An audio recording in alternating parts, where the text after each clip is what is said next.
सूरज की किरणों से, परिंदों के उड़ने से, फूलों के खिलने से, बड़ी बड़ी इमारतों से, उनमें बसते लोगों से, हर शहर कुछ कहता है, हर शहर कुछ कहता है, हर शहर कुछ तो कहता है।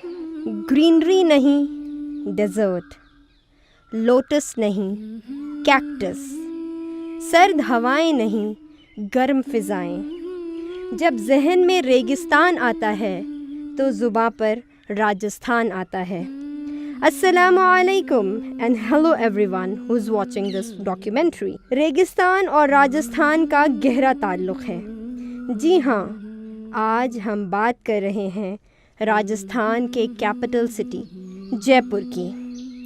राजस्थान का कैपिटल सिटी जयपुर, जिसे पिंक सिटी के नाम से भी जाना जाता है।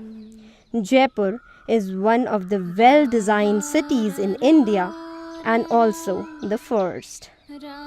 इस दौड़ती भागती ज़िंदगी में हर शख्स, हर इंसान अपने ख्वाबों की रफ्तार से चल रहा है और इस तेज़ रफ्तार ज़िंदगी में हर शहर, हर गली, हर मोहल्ला, हर सड़क अपनी अलग खुशी, अपनी अलग परेशानी, एक अलग पहचान लिए खड़ा है। जैसे कि ये शहर जयपुर अपनी एक अलग पहचान लिए हिंदुस्तान के एक मज़बूत खंबे की तरह, हिंदुस्तान के एक मज़बूत पिलर की तरह खड़ा हुआ है। It is located at an elevation of 1417 feet above the sea level. ये वो शहर है जहाँ जंतर मंतर को यूनेस्को यानी United Nations Educational, Scientific and Cultural Organization ने 2010 में world heritage site inscription declare करा था। आज हम आप सबको जयपुर सिटी के बारे में इसलिए बता रहे हैं क्योंकि आज हम जयपुर सिटी के एक इलाके की वाटर क्वालिटी पर हमने रिसर्च करके एक रिपोर्ट तैयार की है। हम उस रिपोर्ट के बारे में आप सबको इस डॉक्यूमेंट्री के ज़रिए बताएंगे। ये सिटी 3 साइड से अरावली हिल्स से घिरा हुआ है। इस सिटी जयपुर के नॉर्थ में सीकर और महेंद्रगढ़ एरिया है, साउथ में टोंक है, ईस्ट में अलवर, दौसा और सवाई माधोपुर है और वेस्ट में नागौर और अजमेर डिस्ट्रिक्ट है। ये शहर एक बहुत ही खूबसूरत शहर है। इसका अंदाज़ा आप हवा महल से लगा सकते हैं, जो कि जयपुर की बेहद खूबसूरत इमारतों में से एक है और इसकी खूबसूरती को देखने के लिए दुनिया के अलग अलग शहरों से, अलग अलग जगहों से लोग यहाँ पर आते हैं। ना सिर्फ हवा महल, बल्कि अगर हम इस शहर की खूबसूरती के बारे में बात करें तो यहाँ पर ऐसी बहुत सारी चीज़ें हैं जो बेहद खूबसूरत और काबिल तारीफ़ हैं। लेकिन आज हम एक रिपोर्ट के बारे में बात कर रहे हैं जो कि वाटर क्वालिटी एसेस करती है नाई की थड़ी इलाके की, इसलिए आपको इस शहर की एक वाटर बॉडी भी दिखाते हैं। जल महल, जिसके चारों तरफ पानी ही पानी है, जिसे हम आसान लफ्ज़ों में शायद वाटर कैसल या फिर वाटर पैलेस भी कह सकते हैं। ये जल महल, जैसा कि आपने देखा, ये पास से कितना खूबसूरत लग रहा है। तो चलिए जल महल की खूबसूरती का एक और व्यू हम आपको दिखाते हैं। कम विद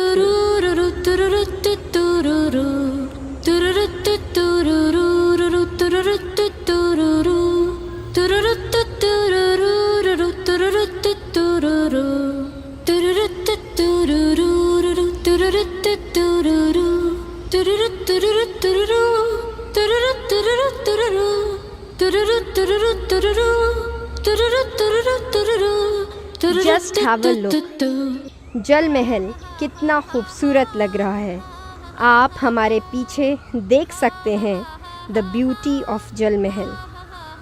हो सकता है आप में से कई लोग ये सोच रहे होंगे कि रिसर्च वर्क आपने वाटर क्वालिटी पर की है, then why you are showing the city to us. तो मुअज़्ज़ज़ सामईन, हम आपको ये सब इसलिए बता रहे हैं क्योंकि ये शहर जयपुर राजस्थान का न सिर्फ कैपिटल सिटी है, बल्कि यहाँ पर बहुत सारी ऐसी फैसिलिटीज़ अवेलेबल हैं जो कि राजस्थान के कई बड़े शहरों में मौजूद नहीं हैं। जैसे कि यहाँ का हेरिटेज, आप हमारे पीछे देख सकते हैं ये बेहद खूबसूरत अंबर पैलेस, जिसे 1592 में राजा मान सिंह ने बनवाया था। तो यहाँ का हेरिटेज बहुत ज़्यादा मशहूर और बहुत ज़्यादा नामचीन और जाना जाता है।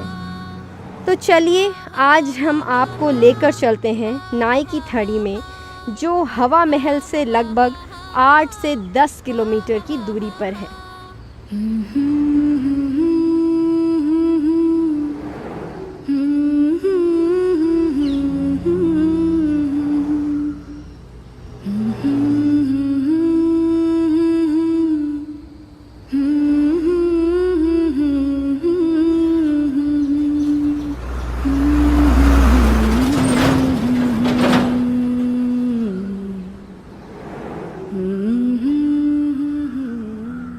तो देखिए, अब हम नाई की थड़ी इलाके में एंटर कर चुके हैं।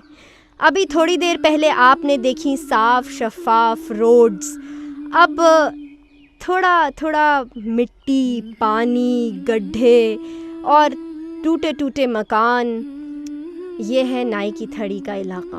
हम ये नहीं कह रहे कि नाई की थड़ी में सिर्फ बुराई ही बुराई है, बल्कि हम आपको ये बताना चाहते हैं नाई की थड़ी में बहुत सारी अच्छाइयाँ हैं, लेकिन इतनी घनी आबादी में बसा हुआ ये इलाका, जहाँ पर लगभग 50,000 लोग रहते हैं। आप देख सकते हैं कितने सारे लोगों ने यहाँ पर कितने सारे लोगों की रिहाइश है, यहाँ पर कितने सारे लोग रहते हैं, यहाँ पर स्कूल्स है, यहाँ पर और भी बहुत सारी फैसिलिटीज़ अवेलेबल हैं। लेकिन फिर भी तवज्जो देना बहुत ज़रूरी है।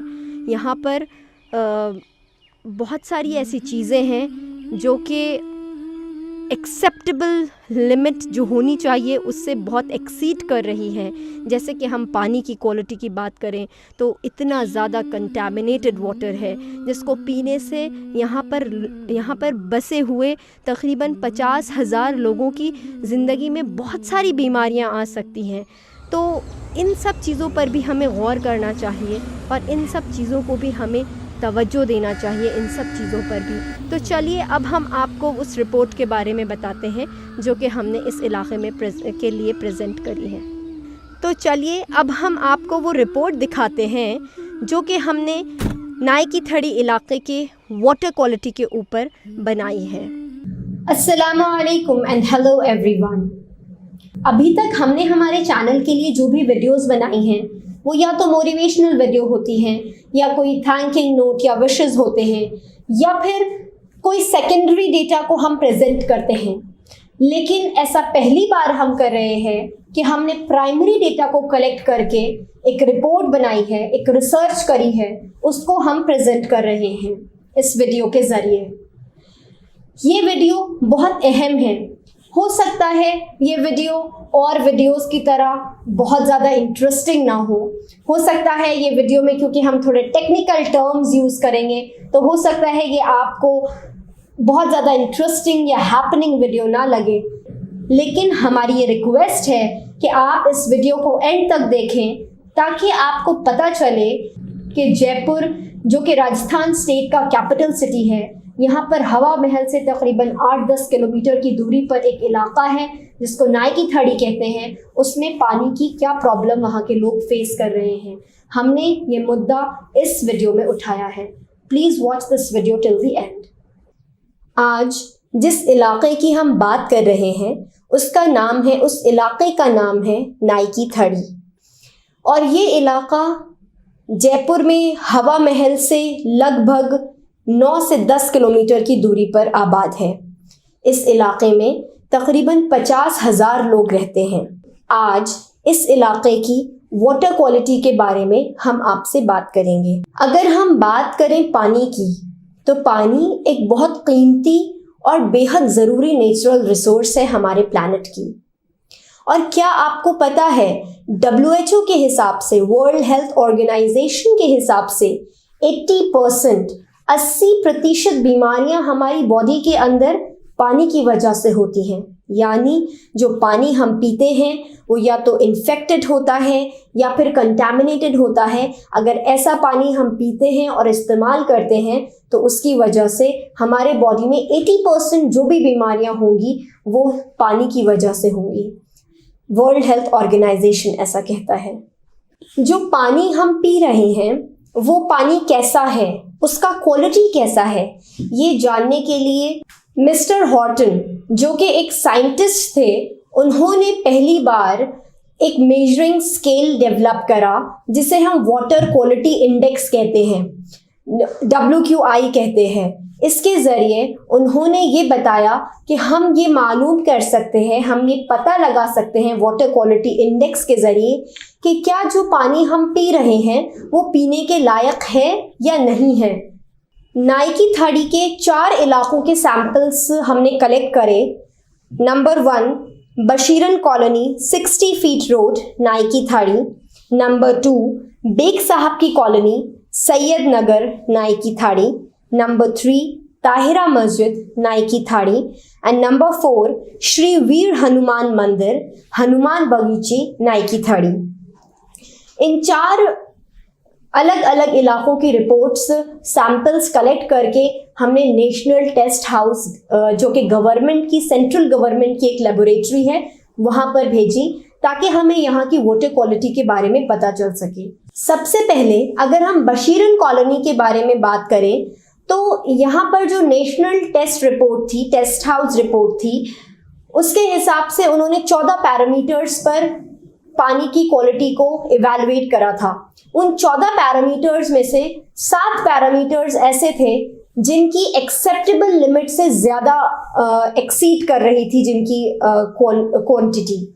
जैसे टोटल डिजॉल्व्ड सॉलिड्स है, TDS, इसकी मैक्सिमम लिमिट जो है वो 500 होनी चाहिए TDS की वाटर के अंदर, लेकिन बशीरन कॉलोनी में TDS यानी टोटल डिजॉल्व्ड सॉलिड्स 3760 आया। इसी तरीके से calcium, magnesium, chloride, sulphate, alkalinity, total hardness, ये सारे वो चीज़ें हैं जो एक्सेप्टेबल लिमिट से ज़्यादा आई बशीरन कॉलोनी में। इसी तरह अगर हम बात करें बेग साहब की कॉलोनी की, तो बेग साहब की कॉलोनी में 14 पैरामीटर्स में से 6 पैरामीटर्स ऐसे थे जो एक्सेप्टेबल लिमिट से एक्सीड कर रहे थे। ताहिरा मस्जिद में 14 में से 7 पैरामीटर्स ऐसे थे जिनकी मैक्सिमम लिमिट एक्सीड हो रही थी। और श्री वीर हनुमान मंदिर हनुमान बगीची में 14 पैरामीटर्स में से 5 पैरामीटर्स ऐसे थे जो कि मैक्सिमम लिमिट से एक्सीड कर रहे थे। अभी जैसे हमने आपको बताया, इन चारों इलाकों में से किसी इलाके में 14 में से 7 पैरामीटर्स एक्सीड कर रहे थे एक्सेप्टेबल लिमिट, किसी में 5 पैरामीटर्स एक्सीड कर रहे थे।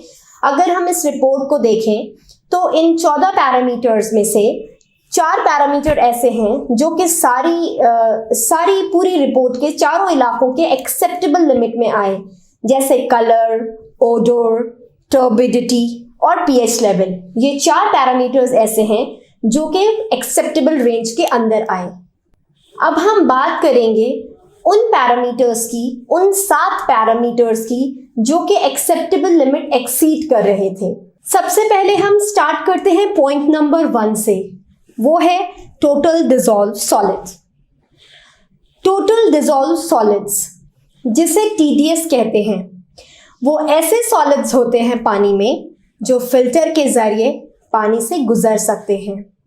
TDS हमें ये बताता है कि किसी भी पानी के अंदर कितना अमाउंट ऑफ मटेरियल डिसॉल्व हुआ है, और वो material carbonate, chloride, sulphate, phosphate, nitrate, calcium, magnesium, sodium, organic ions और अदर आयंस होते हैं। TDS हमें किसी भी पानी के पीने के क्वालिटी का एस्टिमेट भी बताता है कि ये पानी पीने के लायक है या नहीं। क्योंकि TDS के ज़रिए हमें ये पता चलता है कि पानी में कितना आयरन मिला हुआ है। किसी भी पानी में अगर TDS ज़्यादा होगा तो उस पानी का टेस्ट अक्सर ख़राब होता है और हार्डनेस ज़्यादा होती है। वर्ल्ड हेल्थ ऑर्गेनाइजेशन WHO के हिसाब से TDS का highest desirable is 500 mg per litre और maximum to maximum permissible limit है 1500 mg पर लीटर। हमारी रिपोर्ट के हिसाब से, हमारे टेस्ट रिजल्ट के हिसाब से TDS minimum 2370 mg per litre है और मैक्सिमम 3760 mg पर लीटर तक पाया जाता है, मौजूद है। TDS के बाद हम सेकेंड पॉइंट पर चलते हैं जो कि है कैल्शियम, Ca। कैल्शियम और मैग्नीशियम ये दोनों ऐसे एलिमेंट्स हैं जो बहुत ज़्यादा नेचुरल सरफेस और ग्राउंड वाटर में पाए जाते हैं और ये ज़्यादातर बायोकार्बोनेट के फॉर्म में ज़्यादा होते हैं और सल्फेट और क्लोराइड के फॉर्म में कम होते हैं। जो मैक्सिमम परमिसिबल लिमिट है Mg2 plus concentration of drinking water की इंडियन स्टैंडर्ड 3025 के हिसाब से वो है 75 mg पर लीटर और ISI यानी कि इंडियन स्टैंडर्ड इंस्टीट्यूशन 1993 के हिसाब से भी 17 mg पर लीटर और WHO वर्ल्ड हेल्थ ऑर्गेनाइजेशन 2004 के हिसाब से 150 mg पर लीटर। जो कॉन्सेंट्रेशन है कैल्शियम का हमारे सैंपल एरिया नाइकी 30 में तीनों एक्सेप्टेबल लिमिट से ज़्यादा है, यानी IS 3025, ISI 1993 और WHO 2004 इन तीनों ने जो लिमिट बताई है उससे ज़्यादा है। जो नाइकी 30 के इलाके में कैल्शियम है वो है मिनिमम 119.6 mg पर लीटर और मैक्सिमम 191.6 mg पर लीटर।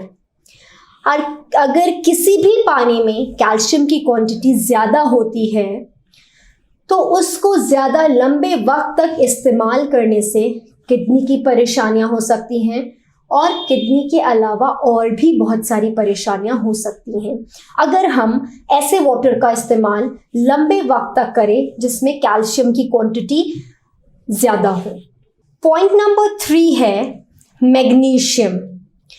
पीने के पानी में Mg2 प्लस कॉन्सेंट्रेशन की permissible limit 30 mg per litre है इंडियन स्टैंडर्ड 3025 के हिसाब से और सैंपल टेस्ट रिपोर्ट के हिसाब से श्री वीर हनुमान मंदिर में मैग्नीशियम एक्सेप्टेबल लिमिट के अंदर है और बाकी के 3 सैंपल रिपोर्ट्स में मैग्नीशियम एक्सेप्टेबल लिमिट से ज़्यादा है।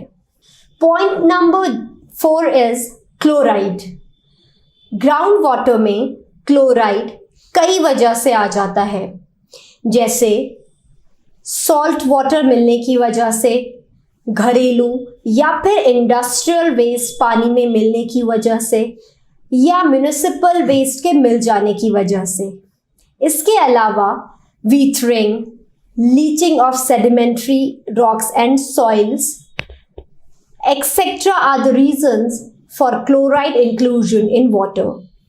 बहुत सारी अलग अलग स्टडीज़ के हिसाब से अगर कोई इंसान लंबे वक्त तक क्लोराइड मिला हुआ पानी पीता है तो अस्थमैटिक अटैक का रिस्क बहुत ज़्यादा बढ़ जाता है और ये रिस्क बच्चों में और भी ज़्यादा बढ़ जाता है।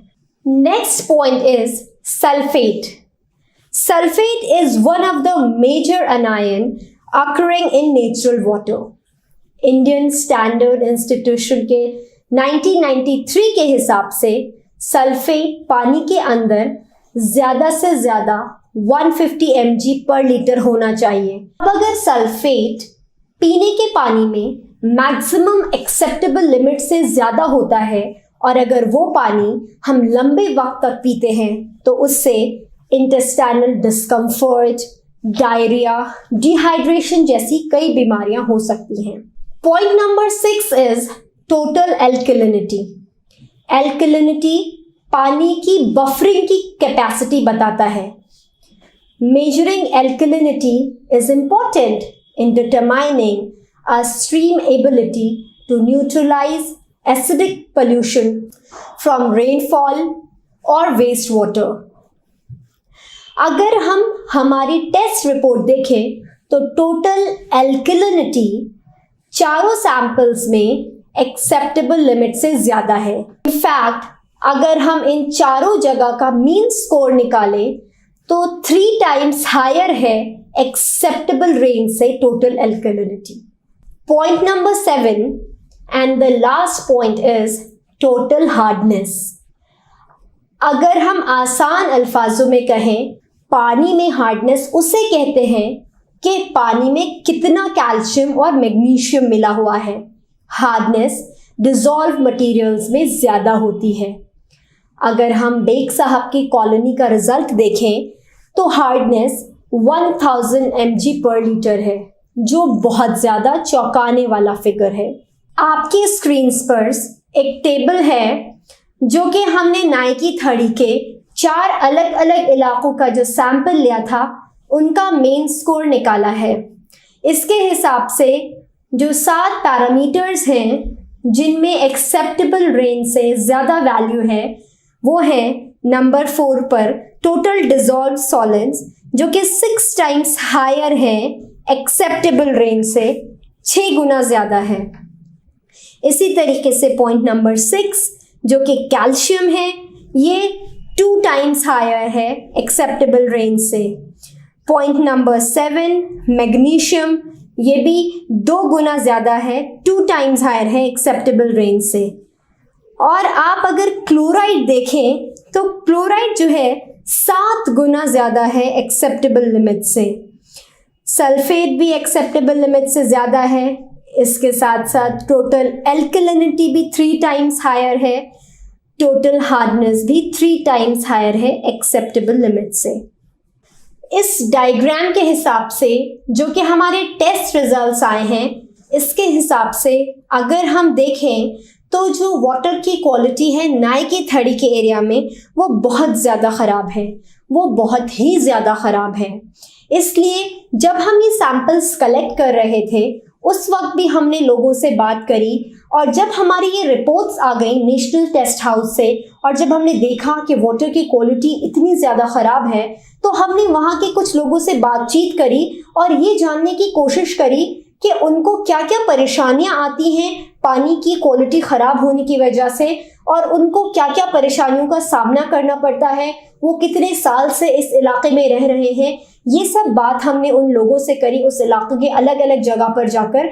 आइए हम आपको वो वीडियो क्लिप्स दिखाते हैं लोगों से बात करते हुए। तो आप कितने साल से इस इलाके में रह रहे हैं? मैं हो गया मेरे को 30 साल रहते हुए, तो यहाँ 30 साल से रह रहे हैं। जंगल था जब का आया हुआ मैं। अच्छा, तो यहाँ पर हम एक पानी की क्वालिटी के बारे में हम एक रिसर्च करी है, एक रिपोर्ट तैयार करी है, तो हम आपसे जानना चाहते हैं कि बताइए यहाँ पर पानी कैसा है, आप कौन सा पानी यूज़ करते हैं, कोई परेशानी है आपको पानी से मुताल्लिक? पानी से तो बहुत परेशानी है। यहाँ पानी जो पीता है ना उसके घुटने रह जाते हैं, बहुत परेशानी से पानी में। इतना खराब पानी है जिसकी कोई हद नहीं, कितने के तो बाल उड़ जाते हैं पानी से, बहुत दिक्कत आती है इस पानी से। अच्छा, आप बताएं, आप एक महिला हैं, आपको क्या दिक्कतें आती हैं रोजाना के काम काज में, और पानी की क्या दिक्कत आती है आपको? तो दिक्कत है ही, बहुत परेशानी पानी की। तो पानी को खरीदना पड़ता है यहाँ पर, 350 एक टैंकर है। वैसे कोई कनेक्शन नहीं नल का, तो यहाँ पर कोई परेशानी तो बहुत है पानी की। तो पानी से बहुत बीमारी भी है। अब क्या करें, एक पानी आदमी लाता है 350 रुपये का, तो आदमी कोई 15 दिन भी निकालता है, कोई हफ्ते भर भी निकालता है, इससे कम तो निकालने से रहेगा, महीना भर भी निकालता है। उससे ना इंसान को परेशानी बहुत है, बीमारी बहुत ज़्यादा होगी। अमीर तो सब अपना गुंजाइश कर लेता है, गरीब आदमी कैसे गुंजाइश करेगा? कमाएगा या गरीबों को पेट पालेगा, या फिर या कुछ ये जरूरतें पूरी करेगा, या बीमारी का खर्चा पूरा करेगा? बीमारी इंसान ज़्यादा हो जाता है। आदमी जब खाने पीने की चीज़ें अच्छी नहीं मिलेगी तो फिर आदमी क्या करेगा? की प्रॉब्लम है कि उसको पी तो सकते ही नहीं हम, तो या तो गाड़ी वाले से पानी लेना पड़ता है या मशीन लगाओ या और टैंकर डलवाने पड़ते हैं। यहाँ पे नल की लाइन नहीं है तो इस चीज की प्रॉब्लम है। पानी की कोई समस्या है यहाँ पर? तो पूरी परेशानी है, पैसे दे के खारा पानी पीने को मिलता है, तो ये सबसे बड़ी परेशानी है। अच्छा, तो पीने का पानी आपको खरीदना पड़ता है? खरीदना पड़ता है, गरीब आदमी है, बैठे रह जाते हैं बाजी वक्त, तो पानी नहीं होता तो तेरे मेरे से मंगा, कहीं हेडपम्प भी नहीं है जो उससे ले लें, खारी खारी पानी है सब। अच्छा, अगर कभी पानी नहीं होता तो आपको पानी पीने के लिए भी नहीं मिल पाता कई बार? आता मोल लेना पड़ता है। अब वो इतना सा कैंपर दे के जाते हैं 20 रुपए का, उसमें क्या होता है इतनी बड़ी फैमिली में। अच्छा, आप ऐसा कुछ परेशानियां पानी की वजह से, कुछ बच्चों के ऊपर कोई असर तो नहीं है? क्या खारिश सी हो गई है, दाद हो रहा है, दाद पानी की वजह से? बाल झड़ रहे हैं, दाद हो रहा है। कितने बच्चे हैं आपके परिवार में? मेरे परिवार में 5 बच्चे हैं। अच्छा, तो बच्चों के हो रहा है या? मेरी बहू के हो रहा है, मेरे लड़के के हो गया है, अब मेरे भी यहाँ हो गया है दाद। अच्छा, ये पानी की वजह से परेशानी है। ये कौन है आपके ये बच्चे? ये पोते हैं। ये आपके पोते हैं? हाँ, सब कमजोर हो गए यहाँ आने के बाद, सूख भी गए, काले भी पड़ गए, बहुत परेशानी है, कभी पेट में तकलीफ, कभी कुछ, ये सब पानी की वजह से हो रहा है। मेरा नाम सिराजुद्दीन खान। अच्छा, आप कितने समय से यहाँ पर रह रहे हैं नाई की थड़ी के इलाके में? मैं 17 साल से यहाँ पे रह रहा हूँ। 17 साल से। अच्छा, पानी की कोई परेशानी आपको इस दौरान आपको कुछ प्रॉब्लम फेस हुई? पानी की परेशानी बहुत ज़्यादा है। यहाँ पर एक जनसंख्या का बड़ा वर्ग निवास करता है, लगभग 40-50 हज़ार लोग यहाँ पर रहते हैं। यहाँ पर कई समस्याएं हैं, लेकिन इस वक्त जो फिलहाल जो समस्या है सबसे बड़ी, उसमें एक तो है हमारे पानी की समस्या का इतना बुरा हाल है कि पानी यहाँ पर पीने के लिए परचेस करना पड़ रहा है, ख़रीदना पड़ रहा है। खुद आदमी के पास खाने के लिए पैसे नहीं हो, मगर वो 300-400 रुपये कहीं से ला करके पानी का टैंकर मंगवाए, जब जाकर उसके पीने की व्यवस्था होती है। तो पानी की बहुत ख़राब स्थिति है। और अगर मान लीजिए कोई बोरिंग भी करवा ले तो वहाँ पर बहुत खारा पानी है, जिससे फ्लोराइड की समस्या हो सकती है और कई तरह की बीमारियाँ होती हैं। आप यहीं रहती हैं नाई की थड़ी में? नाई की थड़ी में ही रहते हैं भाई साहब हम तो। अच्छा, तो कुछ भी नहीं है, कोई जमीन हमें कुछ भी नहीं है। अच्छा, कितने साल से रह रही हैं आप यहाँ पर? मान तो बहुत साल होगी भाई। अच्छा, यहाँ पर पानी की कोई समस्या आपको है? हाँ, पानी तो नहीं है यहाँ पर। क्या परेशानी है पानी की? बहुत परेशानी है पानी की तो यहाँ पर। जैसा कि आपने इन इंटरव्यूज में देखा, हम लोगों से, बाहरी लोगों से, कई सारे लोगों से बात करी, उन्होंने बताया कि पानी की वजह से उनके बाल ख़राब हो गए हैं, उनकी हड्डियों में तकलीफ़ हो रही है। कुछ लोग जो शहर से माइग्रेट करके उस इलाके में आए थे, क्योंकि वो शहर से थोड़ा सा दूरी पर इलाका है, जो लोग शहर से माइग्रेट करके उस इलाके में आए थे, उन लोगों के बच्चे जो है वो पहले काफ़ी सेहतमंद थे और बाद में उन बच्चों की सेहत कैसी हो गई, कमज़ोर होते चले जा रहे हैं बच्चे। ये सारी प्रॉब्लम्स, ये रियल प्रॉब्लम है उन वहाँ ज़िंदगी गुजारने वाले लोगों की, और इन प्रॉब्लम को एड्रेस करना बहुत ज़रूरी है। इन प्रॉब्लम्स को उठाना बेहद ज़रूरी और बहुत ज़्यादा ज़रूरी है।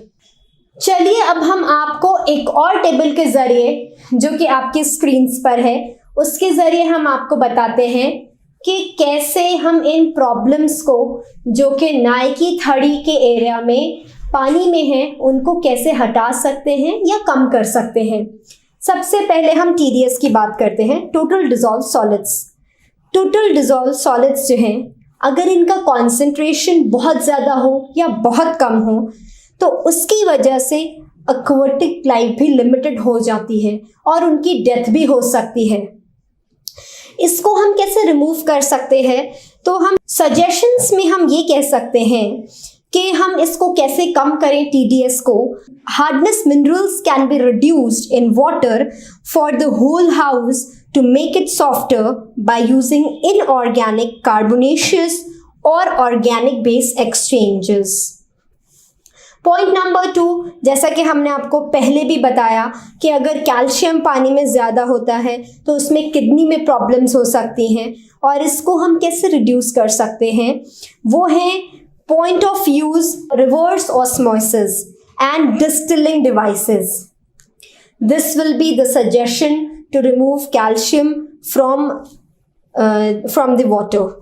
Third point is magnesium. Magnesium को हम डिस्टिलेशन, रिवर्स ऑस्मोसिस, डियोनाइजेशन के ज़रिए हम पानी में से कम कर सकते हैं। और इसी तरीके से डिस्टिलेशन, रिवर्स ऑस्मोसिस और डियोनाइजेशन के ज़रिए क्लोराइड को भी हम पानी के अंदर से कम कर सकते हैं। सल्फेट को भी हम इसी तरीके से पानी के अंदर से कम कर सकते हैं रिवर्स ऑस्मोसिस के ज़रिए। लेकिन टोटल एल्कलिनिटी है इसको हम कम कर सकते हैं डिल्कलाइजर, कूलिंग सिस्टम, बॉइलिंग और हीटिंग के ज़रिए हम कम कर सकते हैं। पानी की जो टोटल हार्डनेस है उसको हम वाटर सॉफ्टनर ट्रीटमेंट ऐड करके हम कम्युनिटी लेवल पर कम कर सकते हैं। ये थे सजेशंस जिसके ज़रिए हम हमारी पानी की प्रॉब्लम्स को कम कर सकते हैं। इसी तरीके से आपकी स्क्रीन्स पर एक और डायग्राम है जो बताता है precise description of water purification at community level. ये भी अगर हम फॉलो करें तो उससे भी पानी की क्वालिटी काफ़ी बेहतर हो सकती है, काफ़ी अच्छी हो सकती है। अब हम इस रिपोर्ट के एक बहुत अहम हिस्से को एड्रेस करेंगे और वो अहम हिस्सा है डॉक्टर की रिपोर्ट। ये रिपोर्ट प्रिपेयर करने से पहले हमने नाई की थड़ी के इलाके में एक मेडिकल कैंप लगवाया था जिसमें उन्होंने बच्चों के मेडिकल चेकअप्स करे थे डॉक्टर ने, टीम ऑफ डॉक्टर्स ने।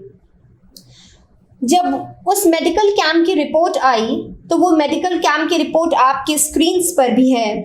उसमें डॉक्टर ने कुछ प्रॉब्लम्स हाईलाइट करी, जैसे अनीमिया जो कि वॉर्म्स की वजह से होता है, dental caries, scaling, skin diseases, epilepsy जिसे हम मिर्गी भी कहते हैं। ये सारी चीज़ें उन्होंने एड्रेस करी कि ये सारी चीज़ें बच्चों के अंदर पाई गई। डॉक्टर ने ये रिपोर्ट में लिखा कि ये सब बीमारियां शायद कंटामिनेटेड वाटर की वजह से हैं। ये रिपोर्ट आने के बाद हमने सोचा क्यों ना इस इलाके के पानी की क्वालिटी को एसेस कराया जाए। हमने सैंपल्स 4 अलग अलग जगह से लिए और नेशनल टेस्ट हाउस भेज दिए। जब नेशनल टेस्ट हाउस की रिपोर्ट आई तो उस रिपोर्ट को हमने फिर से डॉक्टर्स की एक टीम के पास भेजा और उनसे कहा कि आप इस रिपोर्ट को स्टडी करके बताइए कि पानी में जो जो कंटामिनेशन है उसकी वजह से लोगों को क्या नुकसानात हो सकते हैं। और जो डॉक्टर ने दोबारा रिपोर्ट बनाई वो और भी हैरान कर देने वाली और चौंका देने वाली थी। जैसा कि हमने वीडियो के शुरुआत में भी बताया था कि TDS, total dissolve solids, sulphate, magnesium, chloride, total alkalinity, total hardness वगैरह, ये सब चीज़ें एक्सेप्टेबल लिमिट से ज़्यादा है नाई की थड़ी के पानी के अंदर। तो डॉक्टर्स ने बताया अगर ऐसा पानी कोई भी इंसान ज़्यादा वक्त तक अगर इस्तेमाल करता है तो उसको different type of liver toxics हो सकते हैं और लाइफ थ्रेटनिंग डिजीजेस हो सकते हैं।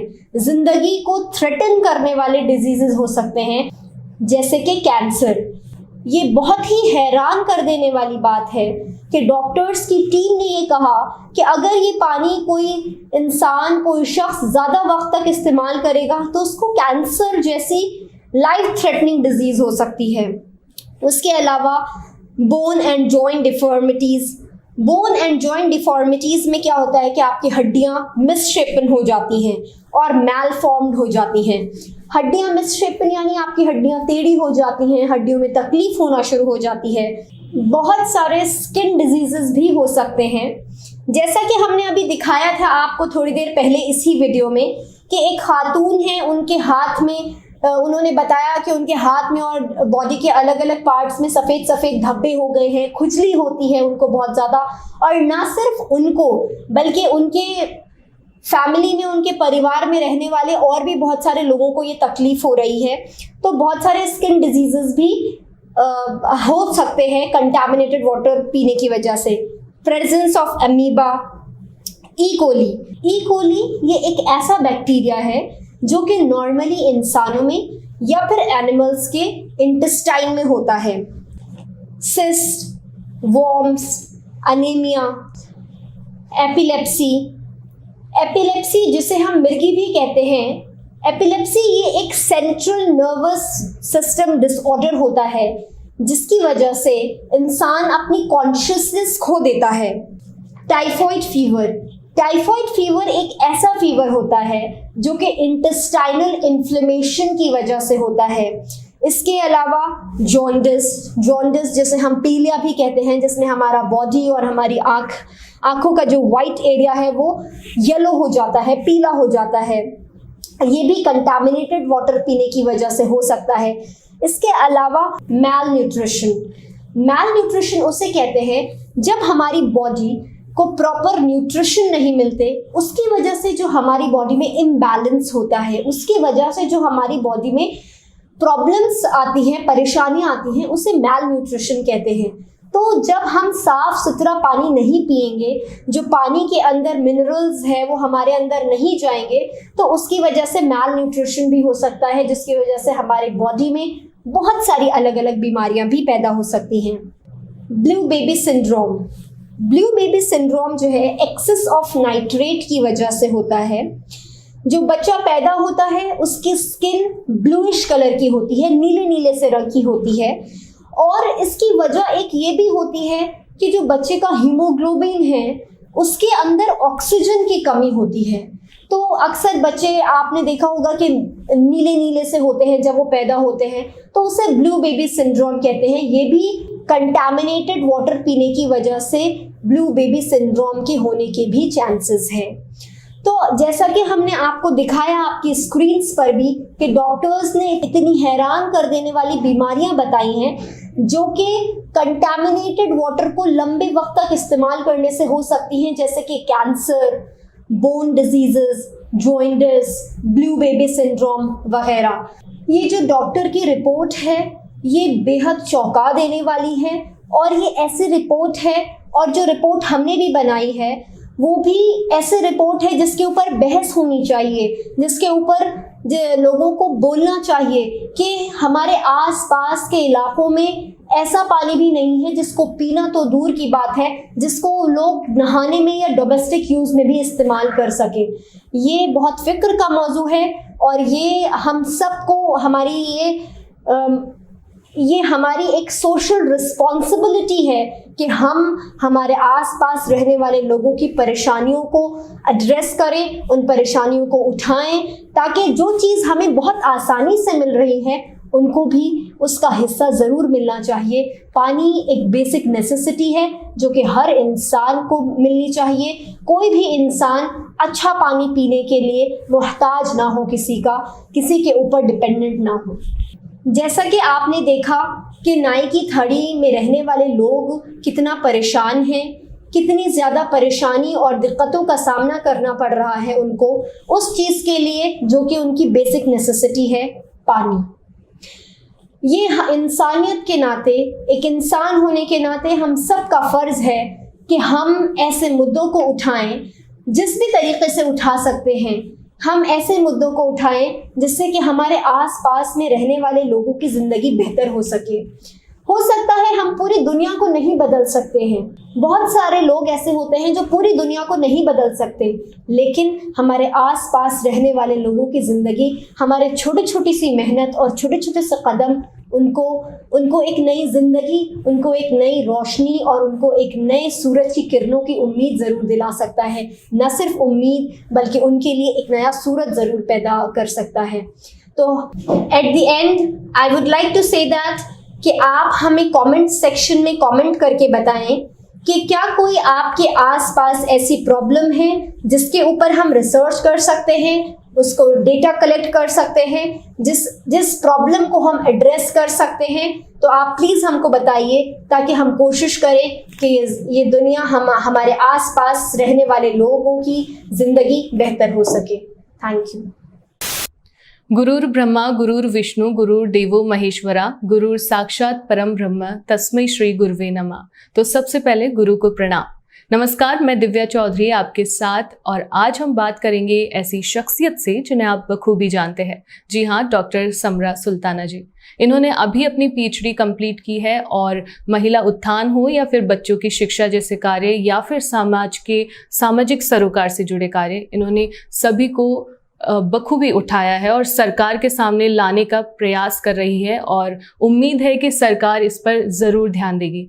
तो बात करते हैं डॉक्टर समरा सुल्ताना जी से कि इन्होंने अभी क्या रिसर्च की है जो कि समाज के बहुत काम आने वाली है। जी डॉक्टर समरा सुल्ताना जी, आपने अभी नाइकी थड़ी यहाँ पर इस क्षेत्र में कौन सी ऐसी समस्या को उठाया है जो कि समाज के बहुत ज़्यादा काम आने वाली है? Thank you for such a nice introduction, first of all. हमने एक रिसर्च करके एक रिपोर्ट तैयार करी है जी। और हमारी रिपोर्ट का टॉपिक है evaluation of ground water quality and its suitability for drinking and domestic use, Naiki Thadi area of Jaipur district. अगर हम आसान अल्फाजों में कहें, आसान लफ्ज़ों में कहें तो नाइकी थड़ी जो इलाका है जयपुर में, यहाँ के पानी, पीने का पानी, क्या वो पीने के काबिल है या यहाँ पर जो पानी है क्या वो इस्तेमाल के लायक है या नहीं, हमने इस पर एक रिसर्च करी है। तो आपकी इस रिसर्च में क्या सामने आया है कि जो समाज को फ़ायदा पहुंचाए, और सच में इस रिसर्च में कुछ निकला कि हाँ ये सच में बहुत बड़ी समस्या है इस क्षेत्र की? अच्छा, तो हमने सबसे पहले नाइकी थड़ी के इलाके के ये जो पूरा एरिया है नाइकी थड़ी, इसके 4 इलाकों के सैंपल्स कलेक्ट करें। Number 1 is Bashiran colony 60 feet road, Baig साहब की कॉलोनी, ताहिरा मस्जिद एंड श्री वीर हनुमान मंदिर। ये 4 जगह के हमने सैंपल्स कलेक्ट करे और इन चारों जगह के सैंपल्स कलेक्ट करके हमने नेशनल टेस्ट हाउस, जो कि एक गवर्नमेंट की लेबोरेटरी है, वहाँ पर टेस्ट के लिए भेज दिए। जब नेशनल टेस्ट हाउस की रिपोर्ट आई तो उन रिपोर्ट में उन्होंने पानी की क्वालिटी को 14 पैरामीटर्स, 14 ऐसी चीज़ें थी जिनसे उन्होंने पानी की क्वालिटी को मेजर करा था। तो उस रिपोर्ट में किसी इलाके में 7 चीज़ें ऐसी थी जो कि एक्सेप्टेबल लिमिट से 7 पैरामीटर्स एक्सीड कर रहे थे, कहीं पर 5 पैरामीटर्स एक्सीड कर रहे थे, कहीं पर 6 पैरामीटर्स एक्सीड कर रहे थे, और कुछ फिगर्स तो बहुत चौंका देने वाले थे। जो 14 पैरामीटर्स थे उनमें से जो 7 पैरामीटर्स थे जो कि ज़्यादातर जगहों पर जिनमें मैक्सिमम लिमिट से एक्सीड कर रही थी वैल्यू, वो थी TDS, जिसे हम टोटल डिजॉल्व सॉलिड्स कहते हैं, और alkalinity, total alkalinity, total hardness, calcium, magnesium, sulphate और क्लोराइड। ये 7 चीज़ें ऐसी थी जिनकी जो फिगर्स थे वो एक्सेप्टेबल रेंज से ज़्यादा थे। अब इन 7 चीज़ों में से भी हम आपको 2 पैरामीटर्स के बारे में बात करेंगे अभी। सबसे पहले हम बात करेंगे टोटल डिजॉल्व सॉलिड्स, जिसे हम TDS कहते हैं। TDS जो नेशनल टेस्ट हाउस, जो कि गवर्नमेंट की लेबोरेटरी है, उसने जो TDS का एक्सेप्टेबल रेंज बताया है वो है 500 mg पर लीटर, और WHO जो कि वर्ल्ड हेल्थ ऑर्गेनाइजेशन है, उसने TDS बताया है कि हमारा हाईएस्ट मैक्सिमम परमिसिबल लिमिट जो TDS की है वो 500 mg पर लीटर है, और maximum to maximum highest acceptable limit 1500 mg per litre है। लेकिन हमारे रिपोर्ट में जो हाईएस्ट TDS आया वो 3760 mg पर लीटर आया, जो कि 6 गुना ज़्यादा था एक्सेप्टेबल लिमिट से। तो ये बहुत चौंका देने वाला फिगर था कि TDS 500 mg per litre national test house कहता है कि ये मैक्सिमम होना चाहिए, और हमारा 3760 आ रहा था फिगर। अब अगर किसी भी पानी में TDS ज़्यादा होता है, हम थोड़ा सा आपको टेक्निकलिटी में जा रहे हैं, अगर TDS किसी भी पानी में ज़्यादा होता है तो उस पानी की हार्डनेस ज़्यादा हो जाती है, उस पानी का टेस्ट ख़राब हो जाता है, और लैक्सेटिव इफेक्ट भी होता है उससे। अब लैक्सेटिव इफेक्ट से क्या होता है, किसी भी इंसान को स्टमक क्रैम्प्स होने लगते हैं, उसके अलावा डिहाइड्रेशन होने लगता है, और ऐसा फील होता है जैसे कि हम बीमार सा महसूस करने लगता है कोई भी इंसान। तो TDS से ये सारे नुकसानात होते हैं। अब जो दूसरा पॉइंट है वो हम पॉइंट नंबर 2 हम लेंगे क्लोराइड को। क्लोराइड भी पानी में बहुत ज़्यादा पाया गया, लेकिन जो नेशनल टेस्ट हाउस है वो कहता है कि TDS किसी भी पानी में 200 mg पर लीटर होना चाहिए, लेकिन जो हमारी रिपोर्ट थी उसके हिसाब से 1800 समथिंग कुछ 0.1 करके आया क्लोराइड। तो क्लोराइड 7 गुना ज़्यादा था एक्सेप्टेबल लिमिट से, अब अगर किसी भी पानी में क्लोराइड, ऐसा पानी जिसमें क्लोराइड बहुत ज़्यादा है, अगर हम उसको लंबे वक्त तक इस्तेमाल करते हैं तो ऐसे पानी के लंबे वक्त तक इस्तेमाल करने से एस्थमेटिक अटैक का खतरा बहुत ज़्यादा बढ़ जाता है, और ये खतरा बच्चों के अंदर तो और भी ज़्यादा बढ़ जाता है। तो ये ऐसे फिगर्स थे जो कि हमने शायद सोचा नहीं था कि पानी में हमें ज़रूर पता था कि पानी कंटामिनेटेड वाटर है यहाँ का, लेकिन इतना ज़्यादा ख़राब पानी है ये हमने अंदाज़ा नहीं लगाया था। ये नेशनल टेस्ट हाउस की रिपोर्ट आने के बाद हमें पता चला। अब अगर हम आपको एक छोटा सा एग्जाम्पल लेते हैं, बहुत आसान सा एग्जाम्पल से समझाते हैं। हम चाय पीते हैं तो 1 कप चाय में ज्यादा से ज्यादा 1 चम्मच शक्कर डलती है, या उससे ज्यादा अगर कोई बहुत ज्यादा मीठा पीता है तो 1.5 चम्मच या 2 चम्मच शक्कर पिएगा वो इंसान। लेकिन अगर 1 कप में कोई 7 चम्मच शक्कर मिलाएगा और वो रोजाना पिएगा तो डायबिटीज का खतरा तो ऑटोमेटिकली बढ़ जाएगा। तो यही सूरत हाल पानी की है कि वो इतना कंटामिनेटेड वाटर अगर यहाँ के लोग पिएंगे तो बहुत सारी बीमारियां, जैसे बोन्स की बहुत सारी, उसके अलावा दांत खराब हो जाते हैं, बाल खराब हो जाते हैं, ये सब बीमारियां होना तो लाजमी है। तो ये हमारे टेस्ट रिजल्ट में निकल कर आया कि यहाँ का वाटर बहुत ज्यादा कंटामिनेटेड है। जैसा आपने बताया कि चाय में अगर चीनी इतनी डाले तो वो, मुझे नहीं लगता कि वो चाय रहेगी, मतलब उसको हम चाय बोल भी सकते कि ये चाय है। तो ये पानी भी मुझे नहीं लगता कि ये फिर पानी है जब इसमें इतनी सारी खामियां हैं। तो आपकी इस रिसर्च में क्या ऐसा कुछ सामने आया कि अब इससे कुछ फायदा पहुंचेगा यहाँ रहने वाले लोगों को जो इतने टाइम से इसी पानी को कंज्यूम कर रहे थे, इसी पानी का यूज कर रहे थे? तो अब इस रिपोर्ट से क्या फायदा पहुंचने वाला है? देखिए, हमने कोशिश तो ये करी है कि यहाँ पर जो पानी की प्रॉब्लम है उसको एड्रेस करें, लोगों तक पहुँचाएं। अब हमारी ये भी कोशिश रहेगी कि ये रिपोर्ट ज़्यादा से ज़्यादा लोगों तक पहुँचे, गवर्नमेंट तक जाए, हमारे लीडर्स तक जाए, ताकि यहाँ की जो पानी की जो प्रॉब्लम है उसका हल निकल सके। तो मैं अब आपसे ये पूछना चाहूँगी कि जब मैं आ रही थी तो मैंने देखा कि यहाँ पर बहुत सी फैसिलिटी नहीं है, जैसे हॉस्पिटल और स्कूल, शिक्षा। तो आपने मेन ये पानी का मुद्दा ही क्यों उठाया? ये पानी पर ही रिसर्च करना क्यों समझा कि अभी इसी की ज़रूरत है? अच्छा ये इट्स अ लॉन्ग स्टोरी, ये थोड़ी एक लंबी कहानी है जी। आज से तकरीबन 2 या 3 साल पहले हमारे वालिद हज़रत मौलाना मोहम्मद फजल रहमान मुजद्दिदी साहब ने नाई की थड़ी इलाके में एक स्कूल खोला जी। अब स्कूल में जब हम पेरेंट्स से और स्टूडेंट्स से मुलाकात करते थे तो हम काफ़ी वक्त तक मुलाकात करने के बाद हमें ऐसा महसूस हुआ कि यहाँ के बच्चों में के दांत थोड़े अलग हैं नॉर्मल बच्चों से, और कुछ बच्चों के बालों का कलर भी थोड़ा अलग है। सभी के लगे आपको तभी नोटिस में आया हुआ कि 1-2 नहीं, मतलब बहुत से बच्चों के हमें याद है हम पहली बार जब एक बच्ची एडमिशन के लिए आई थी तो हम स्कूल से जा रहे थे और हमको वो पार्किंग एरिया में वो बच्ची मिली थी। तो हमें फर्स्ट टाइम ही हमें वो बच्ची के दांत अजीब से लगे थे, तो हमें लगा कि हो सकता है किसी बच्चों को होता है प्रॉब्लम, लेकिन फिर अक्सर हम सबका नहीं कहेंगे लेकिन ज्यादातर बच्चे ऐसे हैं जिनके दांतों में प्रॉब्लम है, बालों में प्रॉब्लम है, और क्या हेल्थ इश्यूज है वो तो हमें नहीं पता, लेकिन जो जाहिरी तौर पर दिखने में जो लगा वो generally when you talk to somebody आप दांत पर आपकी निगाह जाती है, तो हमें दिखा कि दांतों में काफी प्रॉब्लम है बच्चों के। जब हमने वो देखा तो हमने स्कूल के स्टूडेंट्स का मेडिकल चेकअप कराया। जब हमने स्कूल के स्टूडेंट्स का मेडिकल चेकअप कराया तो डॉक्टर ने हमें सजेस्ट भी करा कि यहाँ का जो पानी है वो बहुत ज्यादा कंटामिनेटेड है। इस कंटामिनेटेड वाटर की वजह से बच्चों के अंदर बहुत सारी बीमारियां पैदा हो सकती हैं अगर वो 10 से 15 साल तक ये पानी लगातार पीते रहे। तो जब उनकी ये रिपोर्ट आई तो उसके बाद हमने फैसला करा कि हम एक रिसर्च करते हैं, देखते हैं यहाँ के पानी का क्वालिटी क्या है, कितना कंटामिनेटेड वाटर है भी या नहीं है।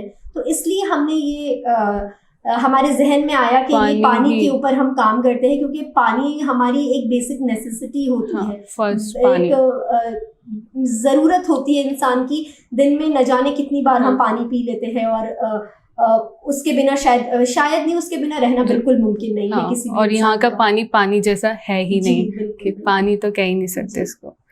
तो मैम, जैसा कि आपने बताया कि यहाँ का पानी पीने लायक बिल्कुल नहीं है, तो आप ऐसा क्या बताइए कि पानी जिससे लोगों को फ़ायदा हो, कि पानी को बेहतर कर सके वो?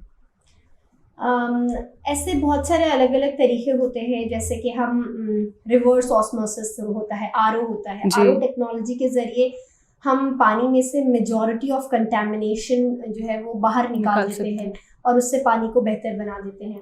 इसी तरीके से डिस्टिलर डिवाइस हम लगा सकते हैं, उससे पानी को बेहतर बना सकते हैं। वाटर डिस्टिलर क्या करता है कि पानी को स्टीम में कन्वर्ट करता है, पानी को एक भाप बना देता है और उसके बाद वो उसमें से पानी में से फ्लोराइड, लेड और ऐसे बहुत सारी चीज़ें होती है, कंटामिनेशन होते, वायरस होते, बैक्टीरियाज होते, वो उसमें से ख़त्म हो जाते हैं पानी में से। इसके अलावा डेल्कलाइजर कूलिंग सिस्टम के ज़रिए का water treatment at community level, इन सब के ज़रिए हम पानी में से कंटामिनेशन को कम कर सकते हैं। कई बार हम बिल्कुल कंटामिनेशन ख़त्म भी कर सकते हैं, लेकिन ज़्यादातर इन सब चीज़ों से जो कंटामिनेटेड वाटर है उसका कंटामिनेशन कम हो जाता है जी। इसके अलावा जो सबसे बेहतर जो हमारा मशवरा या राय होगी वो ये कि गवर्नमेंट को यहाँ पर एक मीठे पानी की लाइन देनी चाहिए ताकि यहाँ के लोगों को इन सब चीज़ों से वो बच सके और उनके पास पीने का और इस्तेमाल करने का बेहतर पानी मुहैया हो सके। आपको हम बताएं यहाँ पर तकरीबन 50,000 लोग रहते हैं, 40 से 50,000 की आबादी यहाँ पर है। अब इतने ज़्यादा लोगों के लिए इतना बड़े बड़े कम्युनिटी लेवल पर ट्रीटमेंट करना थोड़ा मुश्किल हो जाता है और ये कि शायद किसी भी एनजीओ के लिए भी हो सकता है मुश्किल हो। तो कोशिश ये करनी चाहिए कि गवर्नमेंट यहाँ पर पानी की, मीठे पानी की लाइन दे। लेकिन जब तक गवर्नमेंट नहीं कर रही है तो आप कुछ ऐसे उपाय हैं कि घरेलू तौर पे लोग खुद कर सके कि पानी को थोड़ा पीने लायक बना सके? सबसे ज़्यादा बेहतर तो हमारे हिसाब से शायद RO होगा, रिवर्स ऑस्मोसिस, जिसके ज़रिए हम पानी को बेहतर बना सकते हैं। बॉईल कर भी, फिल्टर करके हम उसको बेहतर बना सकते हैं जी। तो इस क्षेत्र में जो ये पानी की भयंकर समस्या बनी हुई है, तो आज से पहले क्या किसी ने उठाया नहीं इस मुद्दे को कि यहाँ का पानी पीने लायक बिल्कुल नहीं है और लोग कब से पीते आ रहे हैं? हमने कुछ लोगों से बातचीत करी थी हमारे रिसर्च वर्क के दौरान, तो कुछ लोगों का ऐसा कहना था कि वो 30 साल से इस इलाके में रह रहे हैं और कई लोग ऐसे हैं जिनके घुटनों में तकलीफ होने लगी है, कई लोग ऐसे हैं जिनको सांस लेने में तकलीफ होने लगी है, जिनके बाल खराब हो गए हैं। तो इतने सालों से लोग रह रहे हैं, तो उन्होंने उनके जो लीडर्स होंगे, जो भी उनके पास आते हैं, उनकी प्रॉब्लम्स पूछते हैं, उनको बताया, लेकिन उसका हल अभी तक नहीं निकला। और दूसरी चीज़, यहाँ पर लोगों ने वर्बली कहा है गवर्नमेंट से भी और बाकी लोगों से भी, लेकिन अभी तक यहाँ पर किसी ने रिसर्च करके एक रिपोर्ट प्रेजेंट नहीं करी है। तो this is the first time कि सबूत के साथ बात पेश करनी जी कि अभी तक कहा है कि हाँ पानी देखने में गंदा है, उनको पीने में महसूस हो रहा है कि गंदा है, लेकिन ये नहीं पता कि किस हद तक खराब है वो पानी। जी बिल्कुल। तो हमने क्योंकि किसी ने भी रिटन वर्क नहीं करा था यहाँ पर कि एक पूरा प्रॉपर जो पानी है उनको अलग अलग जगहों से लें, उसको टेस्ट कराएं और फिर डॉक्टर से मेडिकल चेकअप्स कराएं लोगों के, फिर उसके बाद उस पे एक रिसर्च पेपर लिखें। तो रिसर्च पेपर फर्स्ट टाइम यहाँ पर हम प्रेजेंट करने जा रहे हैं। तो ये तो थी पानी की समस्या। अगर पानी की समस्या का समाधान हो जाता है और होना भी चाहिए, तो उसके बाद आपका नेक्स्ट स्टेप क्या होगा? कि मतलब पानी की समस्या के बाद ऐसी कौन सी बेसिक चीज़ है यहाँ पे जो कम है या जो मुद्दा है यहाँ पे कि जो सही होनी चाहिए? अच्छा, जब से हमने काम करना शुरू करा है, हम एजुकेशन पर काम करते हैं जी। ये ऐसा पहला काम था जो हमने एजुकेशन से हटकर करा, पानी की प्रॉब्लम को, लोगों के पानी की प्रॉब्लम के मुद्दे को उठाया है। तो अगर कोई भी ऐसी परेशानी जो लोग, अगर हमारे सर्विसेज के ज़रिए अगर किसी की कोई प्रॉब्लम, किसी भी लोगों की कोई प्रॉब्लम सॉल्व हो सकती है, तो हमें बहुत अच्छा महसूस होगा and I am ready to give my services for the betterment of the society. तो फिलहाल यहाँ पर पानी की ही समस्या बनी हुई है जो सबसे ज़्यादा ज़रूरी और सबसे ज़्यादा भयंकर भी है कि यहाँ पे पानी इतना ख़राब है कि लोग बीमार भी हो रहे हैं उससे। जी। तो आप क्या कहना चाहेंगी यहाँ इस क्षेत्र के लोगों को और जो वीडियो देख रहे हैं उनको, कि अगर किसी भी एरिया में पानी की ऐसी समस्या हो तो वो किस तरह से उसको ख़त्म कर सकते हैं, या फिर गवर्नमेंट को इसके लिए क्या करना चाहिए? आप क्या ऐसा कदम चाहती है गवर्नमेंट से कि वो कुछ स्टेप तो ले यहाँ पे कि थोड़ा बहुत तो हो पानी की समस्या का समाधान? हम लोगों से यही मैसेज देना चाहते हैं कि ना सिर्फ पानी की बल्कि कोई भी ऐसी चीज़ हो जो आपके ज़िंदगी के लिए बेसिक ज़रूरत हो, आपको अगर उस चीज़ की कमी महसूस हो रही है तो ये आपका हक है, ये आपका अधिकार है कि आप गवर्नमेंट से कहें, आपके आसपास जो NGOs है उनसे कहें और आपके लीडर्स से कहें, उनको बताएं कि आप ये परेशानी फेस कर रहे हैं। और हम और भी लोगों से यही कहना चाहेंगे कि वो ऐसी प्रॉब्लम्स को, जो लोग एजुकेटेड है या जो लोग ऐसे मुद्दों को, ऐसी बातों को उठा सकते हैं, तो वो इस चीज़ पर तवज्जो दें और उन लोगों के लिए काम करें। You have to give your services for those who need it the most. तो देखा आपने नाई की थड़ी, यहाँ पर पानी की समस्या कितनी भयंकर हो रही है कि पानी, ऐसा खराब पानी पीने से लोग बीमार हो रहे हैं, लोगों की स्किन प्रॉब्लम हो रही है, उनके दांत खराब, बाल खराब हो रहे हैं और भी ना जाने कितनी प्रॉब्लम उनको हो रही है जो कि दिखाई नहीं दे रही है। तो डॉक्टर समरा सुल्ताना ने आपको बताया कि यहाँ पर पानी की कितनी समस्या है और उसके लिए क्या क्या स्टेप हम उठा सकते हैं और गवर्नमेंट को क्या क्या स्टेप उठाने चाहिए। तो बस रिक्वेस्ट है कि यहाँ की पानी की समस्या जल्द खत्म हो जाए।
है।